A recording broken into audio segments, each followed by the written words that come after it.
Buenas tardes, buenos días, buenas noches a todos los que nos siguen en esta transmisión Facebook Live. Eh, pues en el quiero agradecer mucho que Angélica Montes haya aceptado la invitación de hacer esta conversación sobre su reciente libro que fue publicado hace un par de meses, ¿no? El libro, pues aquí lo tengo, es Eduardo Glissant, El pensamiento de la criolización errante. Solamente, además, comentar que esta serie de conversaciones del libro, pues seguirán, pero ahora con esta alianza, conexión con el grupo, la asociación de nosotros, de esta red de intelectuales pues de América Latina, de Europa, ¿no? De diversos países, en donde, pues bueno, a través de ellos también vamos a hacer llegar la transmisión, pues a su página de internet pues también a sus propias páginas de Facebook, etcétera, sus redes sociales.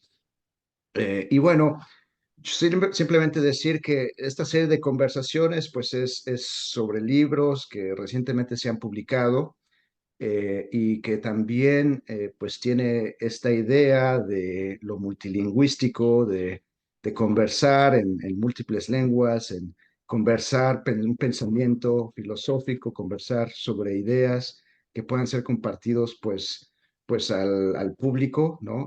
Tanto académicos, colegas, familiares, amigos, amigos que nos siguen en Facebook. Pues bueno, esto era un poco lo que quería comentar con respecto a este libro. Me lo acabo de leer, por cierto.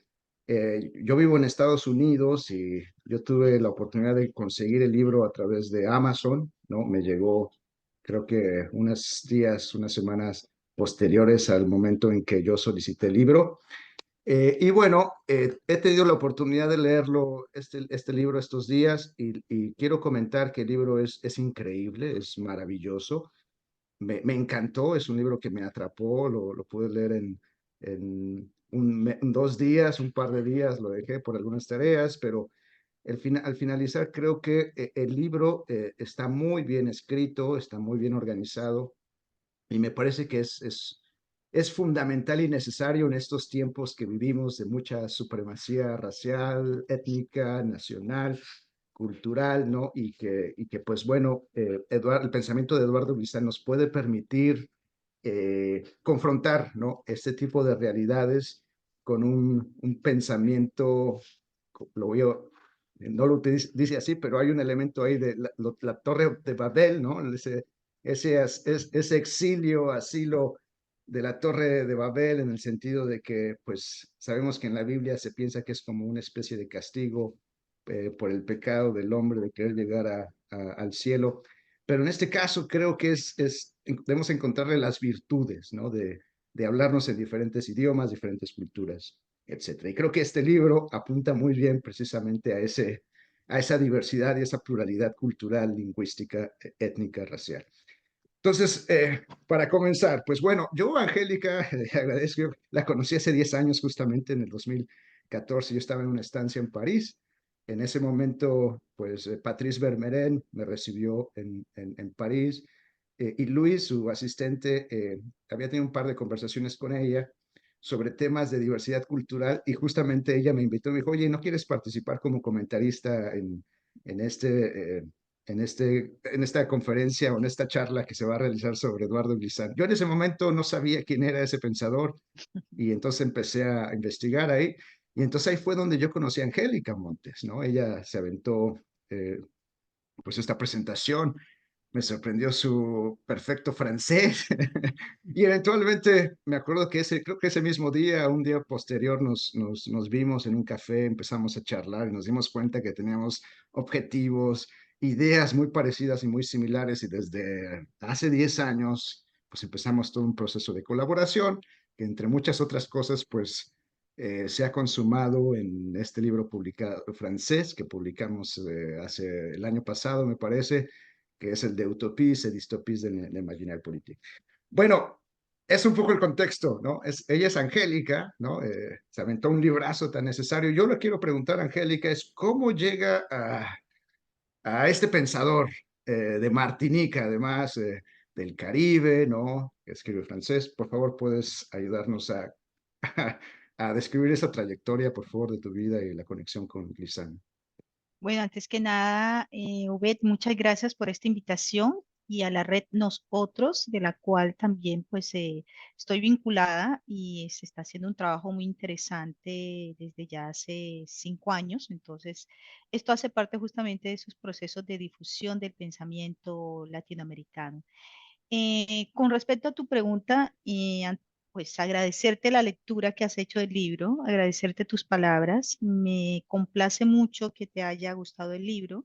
Para mí es fundamental justamente que los colegas que lo conocen a uno, que han transitado con uno en espacios, en geografías distintas, pues te puedan dar su opinión sincera y fraternal, pero sincera. Entonces te agradezco mucho.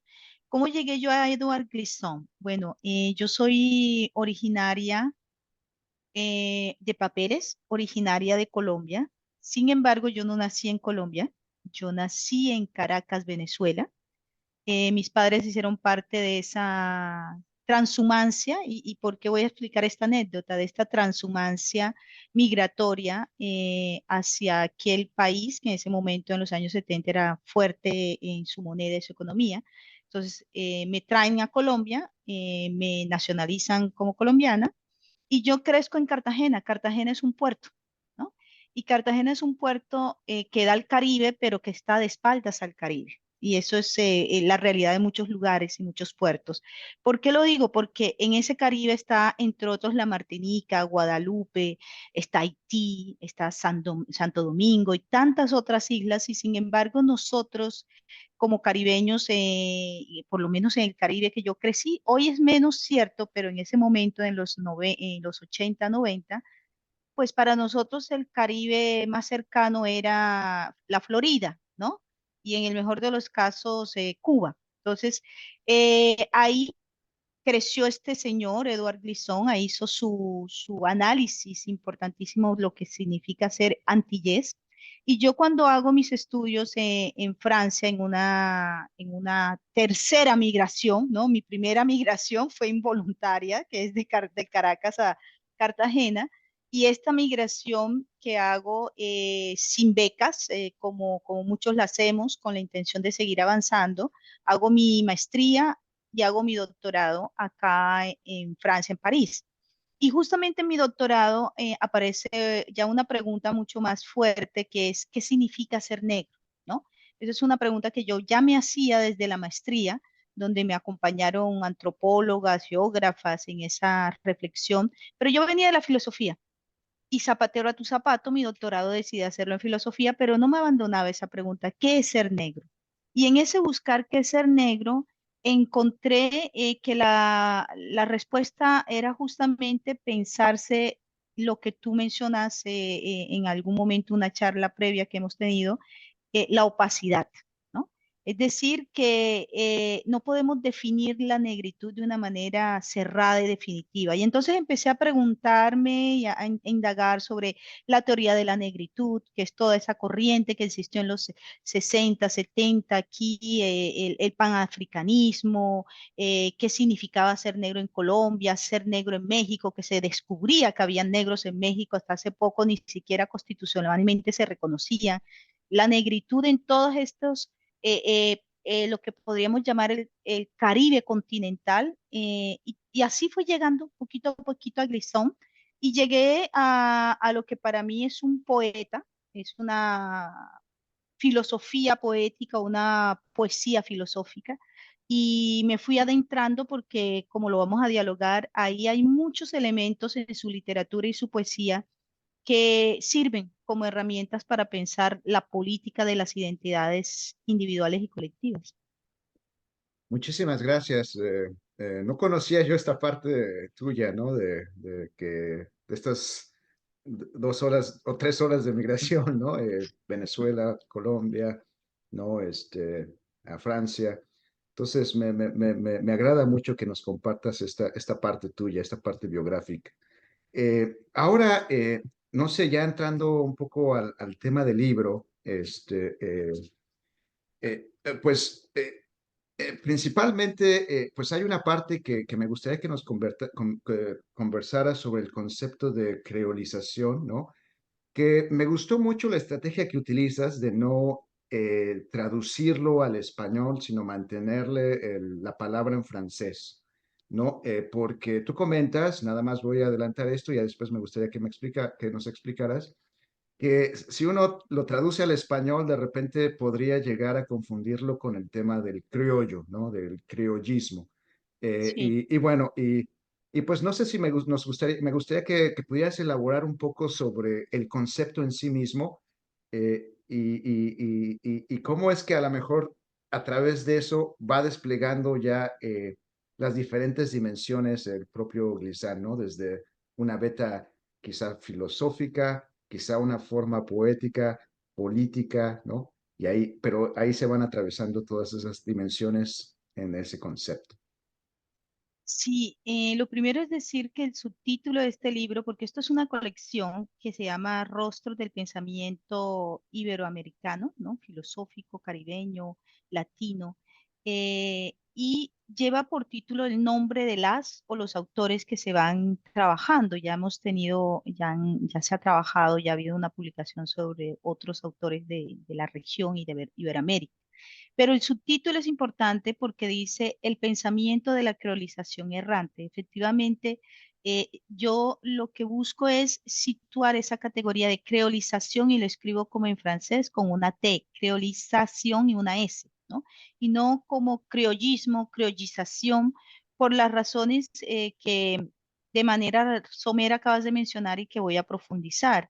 Y es que el término de la criollización con Z y con C al español genera, digamos, inmediatamente reflejo de pensar en dos procesos que son distintos, pero son concomitantes, ¿no? Uno tiene que ver con las mezclas culturales de europeo, indígena, afro, negro, etcétera. Y un segundo registro que tiene digamos, del proceso es el proceso de mezcla racial, ¿no? Mezcla de blancos, indígenas, afros, hindúes, etcétera. Entonces ahí, digamos que se produce una, digamos, una limitación de la interpretación del concepto de creolización, porque la creolización no es eso. La creolización de la que nos va a hablar Edward Glisson es más desde un punto de vista no biológico, no digamos, ni biológico ni genético, ¿no? Es un tema que trasciende estos aspectos biológicos genéticos, incluso atávicos de la cultura y de lo que podríamos llamar las etnias. La creolización es un proceso de expansión de la comprensión de lo que como sujetos somos, y como sujetos somos fundacionalmente transhumanos, ¿no? Estamos en permanente transhumancia. Por eso empecé con la anécdota de yo transhumé desde muy chiquita de Venezuela a Colombia, de Colombia a, a México y toda la vida estamos en esos procesos de transhumancia. Tú lo has hecho y han hecho muchas personas de los que nos escuchan. Y es ese transhumar lo que en cada uno de esos nuevos lugares donde llegamos, ¿no? Donde desembarcamos, vamos entonces a dejar un poquito de aquello con lo que venimos, pero apropiarnos también de mucho de lo que encontramos, ¿no? Y de lo que resulta en ese encuentro es una cosa completamente distinta. Salimos transformados. Y allá donde vamos a llegar, un tercer o cuarto lugar, vamos a hacer estos procesos y cada vez que dejamos un lugar, nos vamos con algo, pero dejamos algo, ¿no? Entonces, es eso lo que, para decirlo en términos mucho más coloquiales y menos técnicos, filosóficos, a eso hace referencia a la creolización de Glisson. Y por eso esas traducciones que se han hecho para mí personalmente de algunas obras de Glisson, básicamente dos obras, sobre creolización es inapropiado, ¿no? Los términos no corresponderían. Muy bien, no, muy interesante. Muchas gracias, ¿no? Por precisar justamente por qué mantener la categoría en el concepto en francés. Hay otra parte que me gustaría que elaboraras un poquito más, ¿no? Y es la parte esta donde, pues él toma el concepto de opacidad, ¿no? Justamente contraponiendo, o más bien como que explicando la trayectoria cultural, ¿no? Espacial, geográfica y regional, pues que vivieron históricamente estos grupos africanos, ¿no? Que fueron forzados a migrar, ¿no? Y en un proceso totalmente violento, pues fueron aventados en los barcos, de tratas y llegaron a estos territorios totalmente desconocidos para ellos.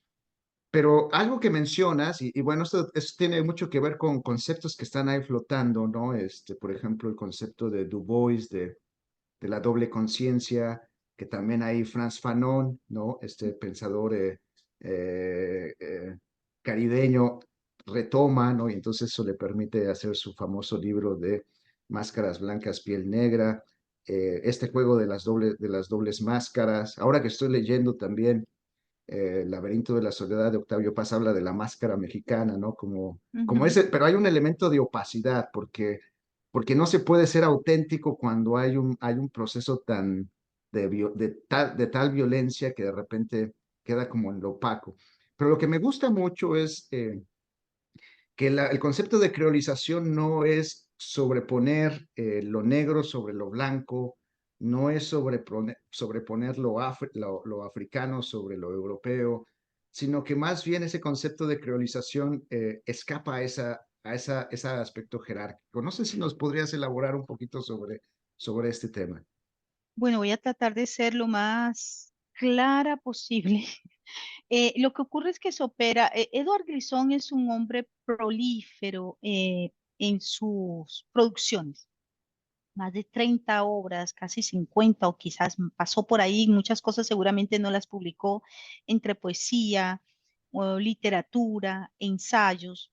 Personalmente, yo encuentro que a partir de los años 2000, Edward Grisón va a tomarse mucho más el tiempo de hacer unos ensayos con un tinte más filosófico en el sentido clásico del término, ¿no? Porque hasta antes de esa época podríamos decir que él estaba haciendo una parafilosofía, es decir, estaba haciendo un trabajo de discurrir en el pensamiento crítico sin andar haciendo referencias sistemáticas a lo que abunda mucho en nuestra profesión de la filosofía es el enciclopedismo permanente, ¿no? Para justificar por qué vas a hablar del poder, entonces mandas a Foucault, etcétera. Entonces, al hacer esto, en la obra de Grisón, y por eso es que responder la pregunta requiere esta introducción. Al hacerlo así, Grisón, lo que hace Eduardo Grisón es que su pensamiento se me asemeja a una especie de gran rompecabezas donde uno tiene que ir como haciendo una pesquisa, ¿no? Ir reconociendo en cada uno de esos procesos de construcción de su pensamiento, la poesía, la literatura, los ensayos, las entrevistas, los elementos que van permitiendo generar en medio de toda ese conjunto de elementos una armonía, ¿no? Y esa armonía yo la encuentro a través de tres categorías que no simplifican todo el trabajo que él ha hecho digamos, su biografía intelectual no se reduce a estas tres categorías que voy a dar, pero me van a servir para responder a tu pregunta, ¿no? La categoría de identidad, la categoría de relación y la categoría de creolización, ¿no? Entonces, ¿en qué sentido la creolización no es un mestizaje, no es una hibridación, no es un crisol de razas, como solía decirse? En el sentido en que él entiende que la identidad es un proceso más, digamos, tiene que ver con un alejamiento de los temas atávicos. La identidad no se puede construir únicamente pensando que debo volver al origen de los orígenes del origen, ¿no? El atavismo es un impedimento para construir lo que podríamos llamar unas identidades sanas, ¿no? Porque hay identidades nebrosadas, ¿no? Y abunda mucho lo que tú mencionabas al inicio de esta entrevista. ¿Cómo construir una identidad sana? Justamente entendiendo lo que yo había mencionado antes, que cada vez que yo llego a un lugar, traigo mis valores, traigo mis percepciones del mundo, mis percepciones de mis subjetividades, pero al llegar ahí yo me transformo y transformo el lugar. ¿no? Yo me transformo transformándome, ¿no? Y transformando donde estoy. Entonces, esa identidad solo así puede ser, no puede ser una identidad o dejaría de ser una identidad que genera conflicto, división, confrontación y se aleja de lo que Maluf en su momento llamó las identidades asesinas, ¿no? Las identidades que terminan haciendo explotar o implosionar los sistemas sociales y democráticos. Entonces, lo primero no es una identidad atávica, las identidades no deben ser atávicas. Digamos, son composite, es una expresión, un concepto francés que significa tejido de manera intrincada, ¿no? Entonces, cuando uno piensa que la identidad ni es atávica y que es intrincada, es difícil, es entramado, pero es un entramado necesario, pero difícil, pero necesario, uno ya se va alejando de la categoría de mestizaje como lo hemos entendido histórica y sociológicamente y se aleja completamente de las categorías, por ejemplo, de multiculturalismo. El multiculturalismo a la americana o a la anglosajona es una cohabitación, se espera pacífica, tolerante y tolerable entre distintas comunidades perfectamente definidas, ¿no? Eso no es tampoco la creolización. Y el crisol de raza, pues es una categoría del siglo XIX que estuvo muy de moda para decir, bueno, para blanquearnos finalmente, porque el crisol de raza fue una categoría de blanqueamiento, diciendo, somos menos negros, somos menos indígenas, bueno, no somos españoles, pero no es que seamos negros ni indígenas. Entonces, como ves, eso es una categoría que se aleja al pensar la identidad de esa manera y al pensar esa identidad de la manera que yo te estoy diciendo, la relación de las identidades es una relación que no puede sino hacerse en medio de la resistencia, pero también de la posibilidad de hacer, generar nuevas cosas, nuevas. Por eso es que la relación y la identidad y relación en Edward Glissant yo creo que es muy optimista. Edward Glissant cree profundamente que a pesar de los estados, a pesar de nosotros, la creolización se da, ¿ya? Y se da y produce efectos positivos o si no positivos, efectos otros que ni los estados ni nosotros como sujetos podemos controlar. Aparecen. Y lo que tenemos entonces que entender que esa condición es esencial de la naturaleza humana ella misma. Entonces, y en ese sentido, pues luego hablamos de identidad, relación, la creolización lo que te mencionamos. No somos ni blancos, ni mestizos, ni completamente africanos, somos algo más, somos creoles. Y eso creole es una opacidad. ¿En qué sentido? En que yo no me puedo definir completamente negro, ni completamente indígena, ni completamente blanco, ni completamente estadounidense, ni completamente francesa, porque en realidad ese carácter composite es como cuando tú tejes, ¿no? Cuando tú ves una mochila, está tan bien tejida la mochila que es muy difícil que tú cortes cada uno de los hilitos, te toca cortarlo todo y al cortarlo todo destruyes la mochila, ¿no? Entonces es como una metáfora que estoy buscando, mi estimado Obed, como para explicar, pero dime tú si fui clara. No, bastante, te agradezco mucho. Oye, me gusta mucho, gracias por la explicación. Y es interesante lo que platicas aquí porque al menos, pues en el libro noto que al menos hay dos niveles, no sé, al menos para que sigamos en esta conversación. Un nivel que, o sea, que no es negar la universalidad, sino, o sea, cuestionar la modernidad, digamos, una universalidad impuesta desde desde un tipo de modernidad que genera identidades malsanas, digamos, ¿no? Con un elemento de autenticidad, incluso hasta con las metáforas que utiliza, ¿no? Desde lo continental, un pensamiento más comunitario y entonces de repente juega también, ¿no? Ahí es donde, en ese ámbito, pues sí, sí apuesta a una especie de nuevo cosmopolitismo, ¿no? Una visión universal que nos permita entretejer, eh, pues, la diversidad y la otredad y la multiplicidad que somos, ¿no? Y obviamente ahí se vale mucho, pues, de las conversaciones que tuvo con Deleuze, ¿no? Sobre el concepto de rizoma, ¿no? Y ahí juega muy bien.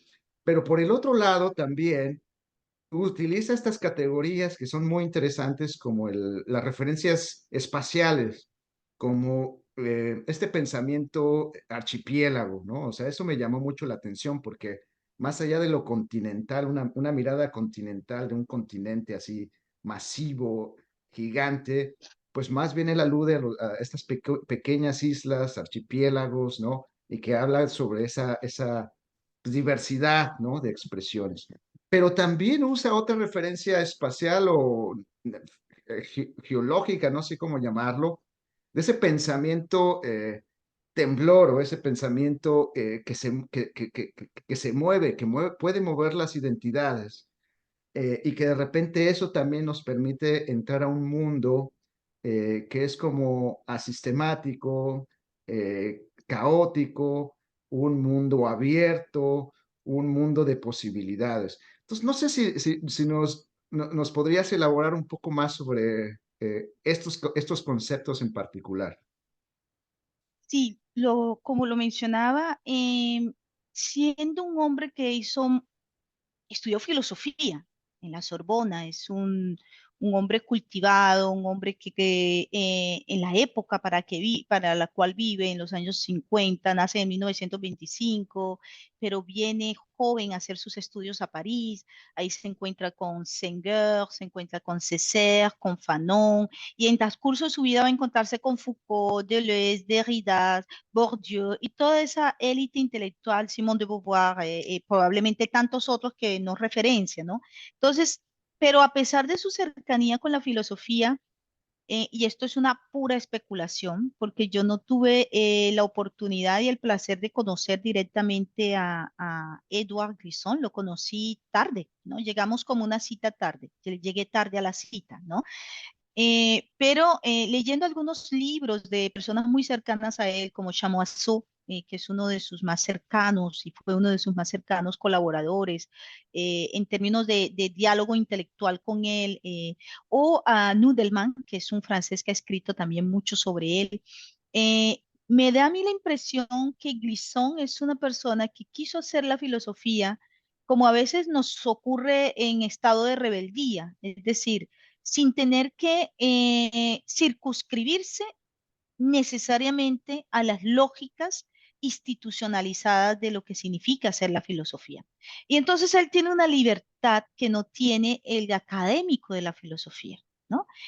Tiene la libertad de poder hacer conceptos, metáforas, pensamiento del temblor, el pensamiento del archipiélago, caos mundo, todo mundo. Esas son detrás cuando uno va a buscar, por eso te decía, esto es como un rompecabezas, cuando uno va a buscar la definición de estos conceptos, en realidad no hay una definición sistematizada, sí la hay, es armoniosa y sistematizada, pero no la manera sencilla con la que uno puede encontrar biopoder. Entonces encuentra biopoder, ¿qué es biopoder? No, aquí se extiende.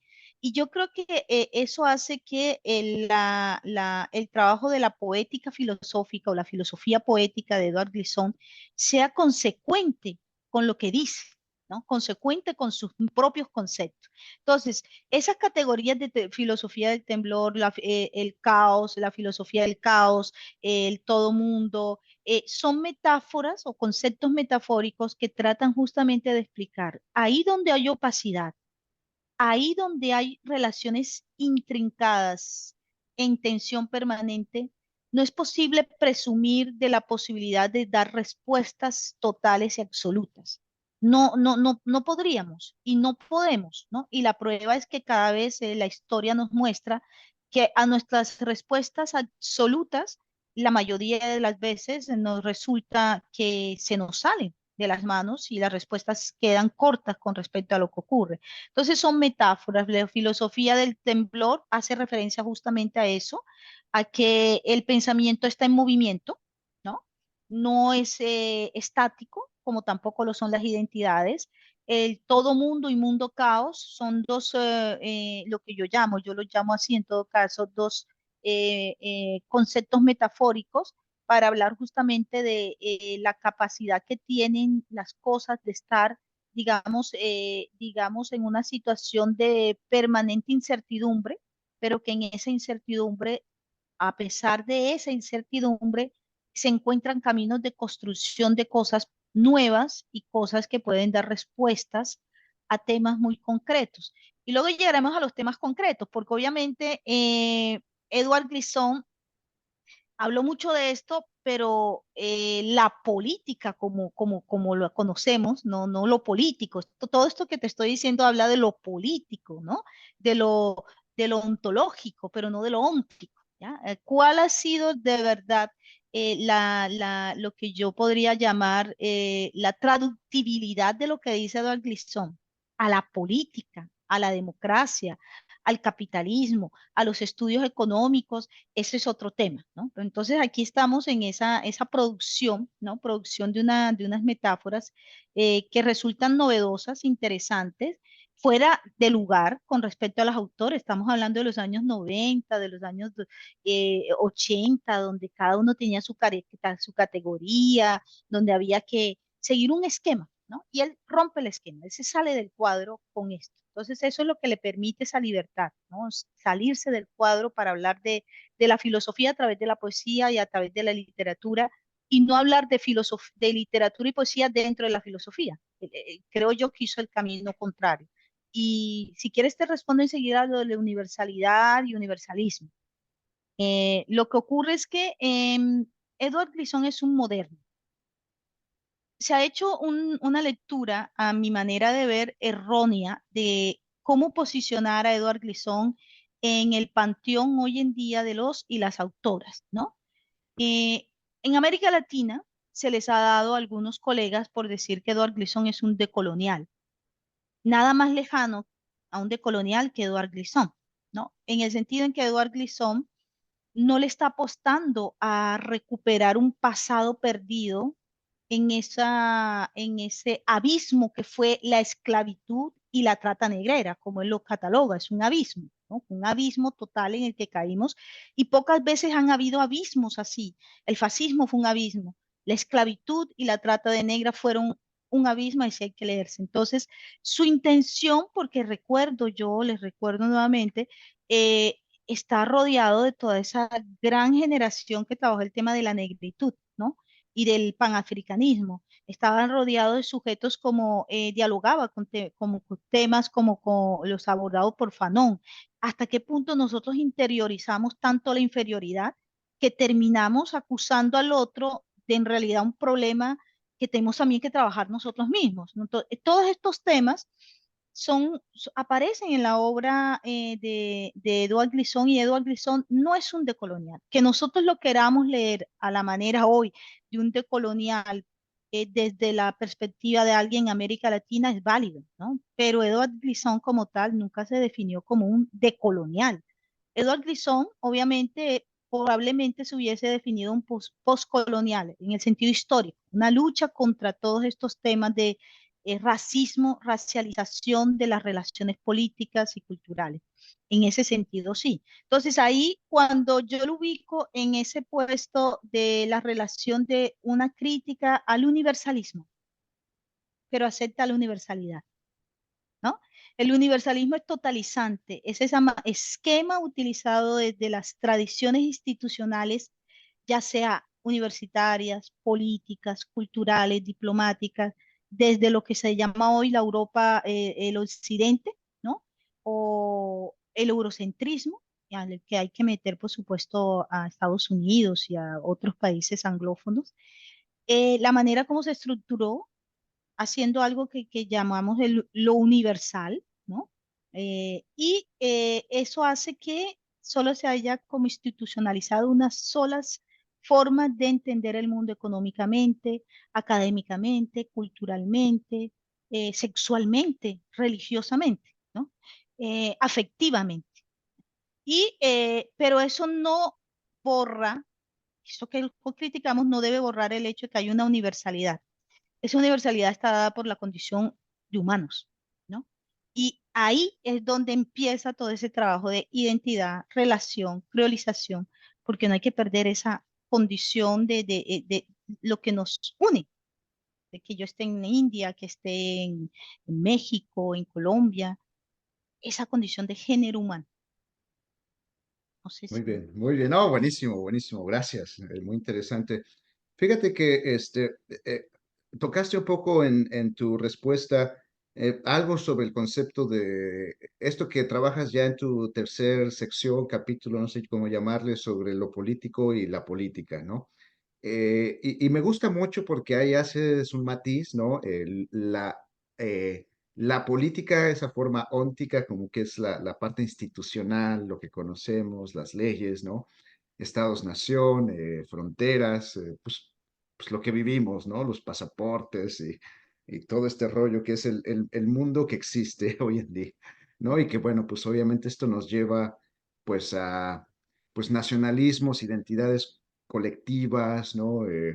Pero también el Estado-nación, como lo explicas en ese capítulo, pues requiere de esa otredad, pero de una otredad como un enemigo, ¿no? O sea, una lógica de amigo-enemigo, y entonces eso fortalece, asiente, fortifica, ¿no? Pues estas identidades nacionales colectivas, ¿no? Que también pues tienen como ciertas referencias totalmente arbitrarias, como lo es una bandera, como lo es un himno nacional, como lo es una historia, digamos, compartida de héroes, ¿no? Que nos dieron patria o no sé. Pero que eso es parte pues de la escenificación de lo que se definiría aquí como la política, ¿no? Pero en cambio, aquí, Glissant, y tal vez me gustaría que platicaras más específicamente sobre esto, pues él se propone la parte de lo político, ¿no? Lo político como, no sé, como un poco más allá de estas restricciones institucionales, como un encuentro, ¿no? Y ahí es donde articula categorías que me gustan muchísimo, como es la categoría de hospitalidad, como es la categoría también de los imaginarios sociales, que es una especie de encuentros de imaginarios. Que intercambian ideas abiertamente y con cierta armonía, sin condiciones, digamos, de manera ilimitada, ¿no? Y entonces que pone en cuestionamiento en sí mismo, pues estas lógicas jerárquicas de poder del Estado-nación, ¿no? De las leyes, ¿no? Y que bueno, y yo creo que pone el acento en esta idea de que el Estado nacional no es neutro, ¿no? Porque ese es quizá uno de los problemas de los multiculturalismos anglosajones, que consideran que como el Estado-nación es neutro, porque hay leyes y las leyes son transparentes, digamos, pues no hay detrás un marco cultural, religioso, que fundamenta, legitima y propone una especie de institución sobre esos valores, esos marcos ideológicos, culturales, raciales, lingüísticos. Pero en cambio acá lo político es esa apertura, ¿no? Regresando al tema del caos. No sé si nos podrías comentar un poco sobre cómo sería esa perspectiva y más específicamente sobre si Glissant aceptaría un Estado-nación o no. No sé si elaboró un poco más en ese sentido. No sé si nos podrías comentar. Sí, bueno, de pronto mencionar que el libro tiene, digamos, tres partes, como tú lo acabas de mencionar, y esta parte que tú estás señalando en este momento hace parte, está en la segunda, ¿no? En la segundo capítulo, la segunda sesión, efectivamente, en la que es importante señalar que ahí todas estas categorías que estás mencionando no son categorías de Edward Grisón. Yo lo que hice fue, la primera parte es Edward Grisón, completamente. Luego la segunda parte que se llama Nueva Gramática Filosófica, que son las preguntas que yo me hago a propósito de cómo utilizamos todo este andamiaje conceptual, metafórico, conceptual de Grisón. Y entonces propongo la idea de pensarse una nueva gramática filosófica a partir de Edward Gleason. Y entonces empiezo a decirme cómo lo usamos, ¿no? Cómo lo usamos porque algunos lo han visto como poeta, otros como literatos, muchos lo han visto como el expositor de la creolización, pero lo han reducido al tema de la música. Muchísima gente ha trabajado en Gleason para hablar de la lengua y de la música. Porque Edward Gleason desde sus escritos mencionó que la creolización más acabada y exitosa se podría ver ahí, en la lengua y en la música, las fusiones musicales y las fusiones lingüísticas. Entonces es un referente grandísimo para todo el que habla temas de lenguas creoles, por ejemplo. Edward Grissom. En todos lados, tanto en Estados Unidos, donde vivió mucho tiempo también, como en América Latina, como en Europa, etc. Incluso hay jazz Edward Glisson, ¿no? Son una compilación de jazz inspirado en la obra rizomática, que es un concepto que no hemos mencionado acá, es un concepto usado también mucho por él, de rizoma, ¿no? Entonces, esa segunda parte que se llama una nueva gramática filosófica busca justamente pensar, ok, Edward Grissom nunca ha hablado concretamente en los libros sobre Estado y Nación. El tema de la migración son temas que él empieza, digamos, abiertamente a cuestionar cuando llega Barack Obama a la presidencia, ¿no? Y entonces se sacan una serie de ensayos muy cortitos con un instituto que se llama Instituto de Tu Mundo, como el concepto de él, que hoy en día está presidido por la viuda, la persona que acompañó en vida a Eduardo Glisson sentimentalmente, ¿no? Y por las personas que trabajan en este instituto para mantener viva la obra de Eduard Grissom. Entonces, como él no habló de estos temas así tan como lo han podido hacer en su momento, Deleuze, como lo puedes estar haciendo tú en algunos de los textos que tú has hecho, incluido tu último libro, de abordar el tema como tal, yo lo que me di a la tarea fue de entender cómo Glisson, si no es un decolonial, pero tampoco es un hombre defensor del Estado-nación a la manera moderna, clásica, cerrada, donde la identidad nacional y la soberanía prima sobre toda hospitalidad hacia el otro que llega de otro territorio. Entonces empecé a mezclar esto, a mirar en qué medida la creolización de Eduard Grissom podría ser, la categoría creolización, podría ser nuestra nueva cosmopolitización. En el siglo XVIII se habló mucho del cosmopolitismo kantiano, ¿no? Y se habló mucho de la cosmopolitización. Hay una diferencia entre cosmopolitismo y cosmopolitización. La cosmopolitización es sociológica, es la que se da a pesar de nuestras resistencias. Por ejemplo, el Melpotting, eso es una cosmopolitización. Ocurre, porque se van reuniendo los que comen asiáticos, los que comen comidas latinas y a veces se hacen fusiones y se hacen comunidades múltiples con mucha riqueza, una Babilonia, como tú lo mencionabas. Pero el cosmopolitismo ya tiene que ver más con toma de decisiones de orden más político y estatal, ¿no? Entonces yo pensando en todos estos conceptos dije, ¿y si nuestro nuevo cosmopolitismo es en realidad la creolización? Entonces empecé a hablar de esto del cosmopolitismo creol, para tratar justamente de mostrar cómo un autor como Edward Glissant sí nos estaba hablando a nosotros en una clave que estamos necesitando y es la superación de una idea del Estado-nación como un estado de soberanía cerrada. A tu pregunta, Eduard Grissom no abordó estos temas en sus obras de manera así explícita. Lo suyo es la poesía. Y por supuesto que todo eso aparece, pero en clave poética y en clave literaria, ¿no? Y aquí el reto era cómo salir, cómo hacer hablar esa poesía y esa literatura para tratar de mostrar cómo esas categorías de relación, de opacidad, de creolización, sí estaban articuladas con todo un endamiaje de categorías políticas, de la teoría política, ¿no? Y es ahí cuando empiezo a hacer la distinción entre la política y lo político. Edward Glisson está en lo político, pero yo me hago la pregunta, ¿es posible pasar de lo político a la política con Edward Grissom? ¿Es posible una política de la creolización? ¿No? Y para responder a esa pregunta, entonces me pongo digamos, a especular con el tema de la cosmopolitización y el cosmopolitismo. Porque si nos quedamos únicamente con lo que nos propone Edward Grissom, no hay un decálogo que nos permita establecer, por ejemplo, una crítica al marxismo, una crítica al capitalismo, una crítica al neoliberalismo. En cambio, sí podemos encontrar posturas del autor en entrevistas, ¿ya? En entrevistas que pudo haber dado, pero no propiamente en sus obras como tal. Comprendo.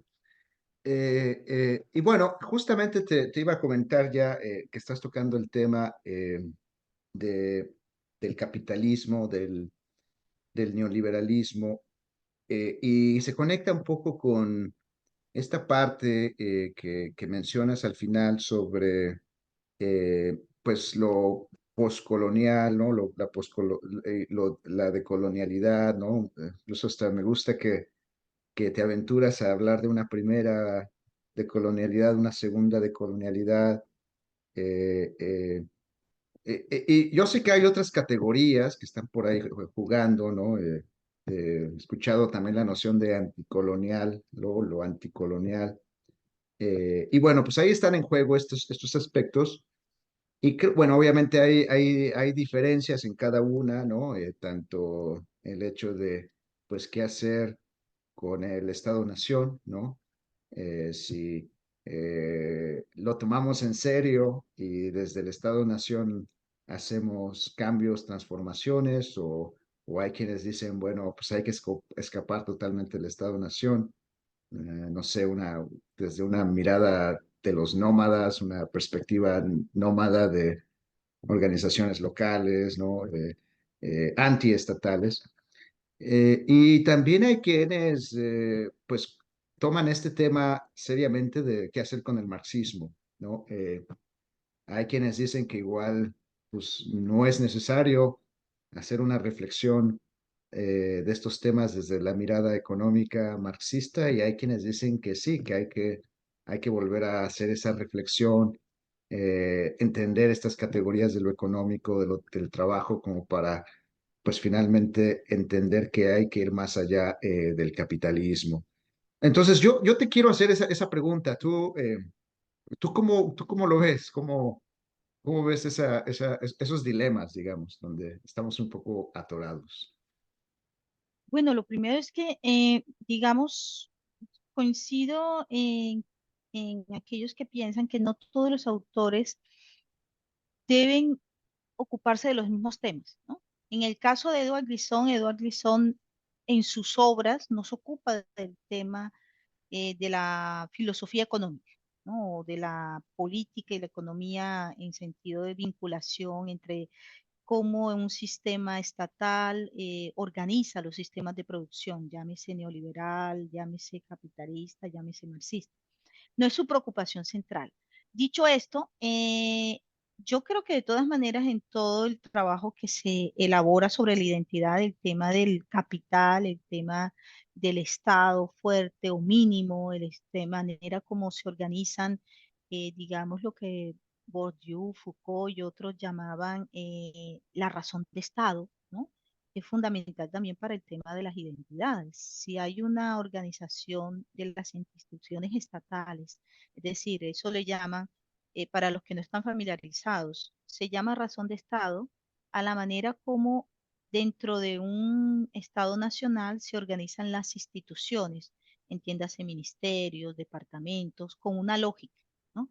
En el neoliberalismo es una lógica de la competitividad. Todos los que hacemos parte del Estado neoliberal tenemos que, mejor dicho, pelearnos para poder tener acceso a algo, porque no hay mucho para dar, entonces el primero que llegó se llevó y lo demás de malas, ¿no? Una muy buena imagen de eso es La Plataforma, una película que está en Netflix y que explica metafóricamente lo que es esto. Entonces yo creo que eh, decía, si bien no es un tema que aparece explicitado en el trabajo de Eduard Glissant, como él trabaja la identidad, es obviamente evidente que el tema de la identidad está relacionado con la manera como se organizan los estados. Em, Él, en Filosofía de la Relación, que es un libro bastante extenso, donde él justamente habló como pocas veces de filosofía, ¿no? De la relación, él habla de manera muy marginal, pero constante, de la necesidad justamente de pensarse un estado de la hospitalidad.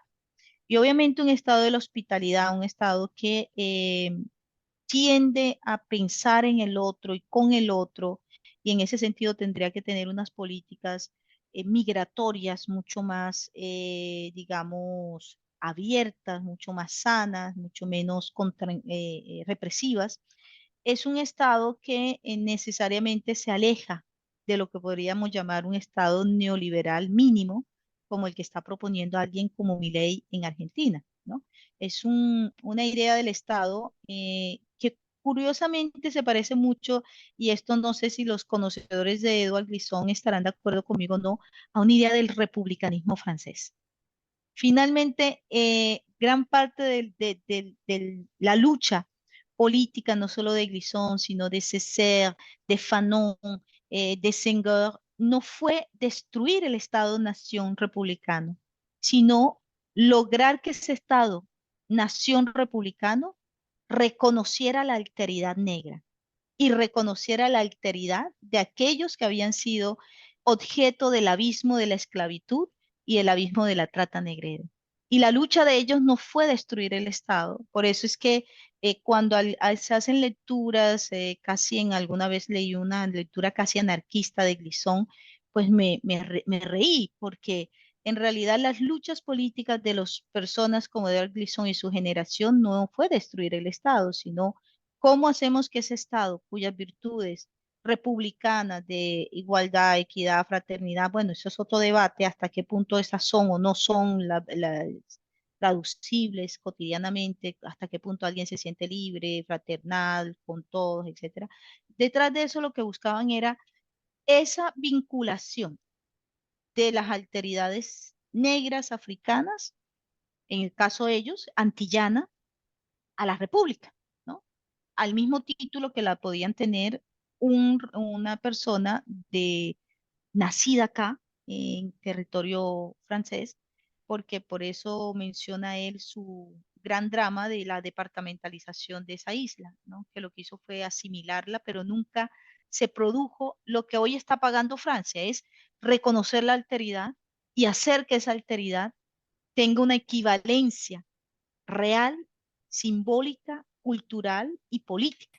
Y cuando tú no haces eso, pues tienes lo que está pasando ahora en Alemania, lo que está pasando en Inglaterra, lo que está pasando en Francia, y es que esas alteridades se despiertan y van a buscar el atavismo, el origen del origen, se van a fantasmear un origen y van a convertirse no en generadoras de una creolización positiva, ¿no? Hospitalaria, sino bastarda. Yo creo que menciono el término del bastardismo de las identidades, ¿no? Una identidad bastarda, rencorosa y vengativa.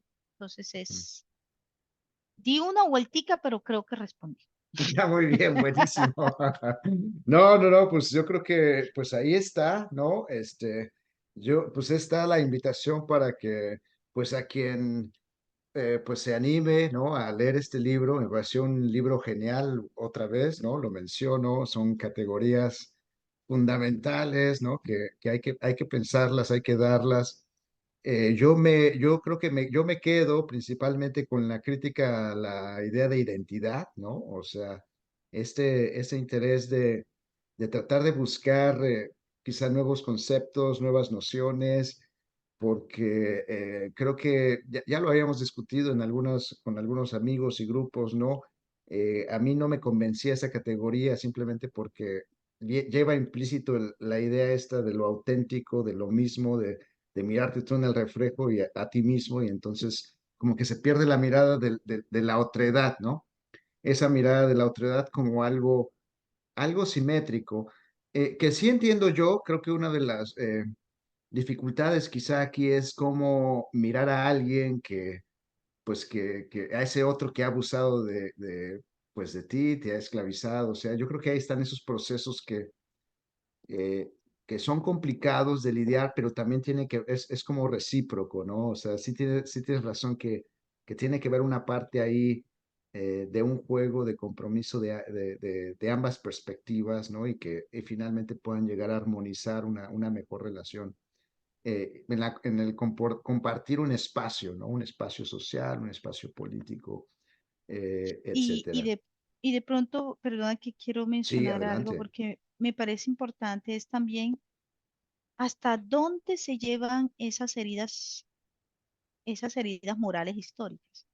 Porque si nosotros hacemos una arqueología de los dolores y los sufrimientos, en realidad, por ejemplo, de la esclavización, ok, llegamos a los españoles, llegamos a los franceses, llegamos a los portugueses, pero podemos seguir más atrás, ¿no? Y luego podemos decir, ah, pero es que también tienen una deuda hacia nosotros, porque antes de los portugueses y de los españoles estaban las poblaciones de la península arábiga, que también nos esclavizaron en su momento.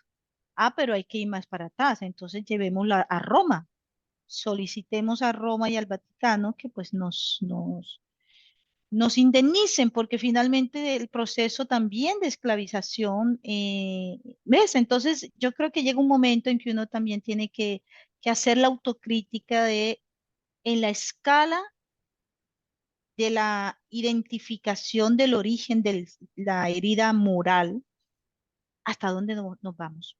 Y yo a veces me pregunto, ¿por qué elegimos la fecha esa, 1492, como por ejemplo lo hace Quijano y Dussel en su momento? ¿Por qué se quedaron ahí? Yo creo que cada uno de nosotros construye las historias en función también de los referentes y de los, digamos, los acumulados históricos que uno va teniendo. Entonces yo pienso que es muy difícil la creolización, asumir y abrazar la creolización por lo que tú dices. La creolización demanda en algún momento soltar el dolor, ¿no? Soltar el dolor. Y soltar el dolor para muchos es difícil porque cuando sueltan el dolor, sueltan la lucha.